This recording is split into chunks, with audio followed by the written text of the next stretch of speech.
কবিতা, আমার কবিতা। কবি আব্দুল নূর। কভু দু চার লাইন লিখি, কবিতা বুঝি না। কবিতা বলে চালিয়ে দেই অবলীলায়, কারো রুচির সাথে যায় কিংবা যায় না। কেউ দু চোখ বুলান কিংবা পড়েন না। কবিতা কিংবা কাব্য চর্চা বিশাল ব্যাপার। আমার মতো ক্ষুদ্রাকার প্রাণীর বেলায় কতটুকু মানানসই বুঝে উঠতে পারি না।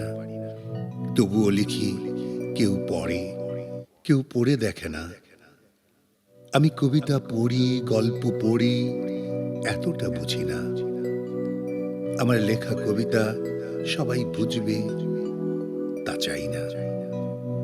তবুও পড়ি, কখনো লিখি, সেটা মনের সান্ত্বনা। লেখা পড়ার ফাঁকে কাব্য চর্চা হয়, তা মন্দ না। কাব্যচর্চাবিদরা ভাবনার অতলান্তে ডোবেন, নিয়ত কত শত ভাবনা নিত্য নতুন খোঁজেন। প্রকৃতি, প্রেম, ভালোবাসা, বিরহের স্বাদে ভাসেন। খোঁজার আগ্রহ, পাওয়ার আনন্দ মননে পোষেন। আমার কবিতা আমাদের দুঃখ বেদনার প্রলাপ। দু কথা বলতে, দু কলম লিখতে যত অপলাপ। সমুদ্রের সফেদ আর নোনা জলে বহু জলছাপ।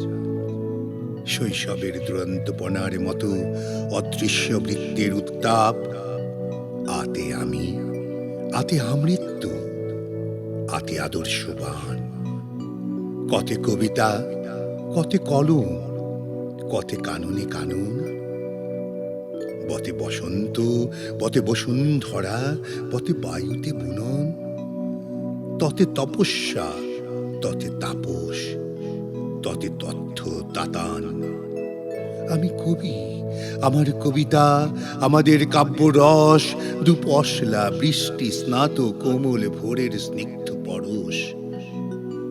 মনের জানালা ভেদে নীলাকাশে খোঁজে আড়স। আমি আমার, আমাদের স্তম্ভ, সম্মিলিত সাহস। আমি আমার, আমাদের স্তম্ভ, সম্মিলিত সাহস। আমাদের স্তম্ভ, সম্মিলিত সাহস।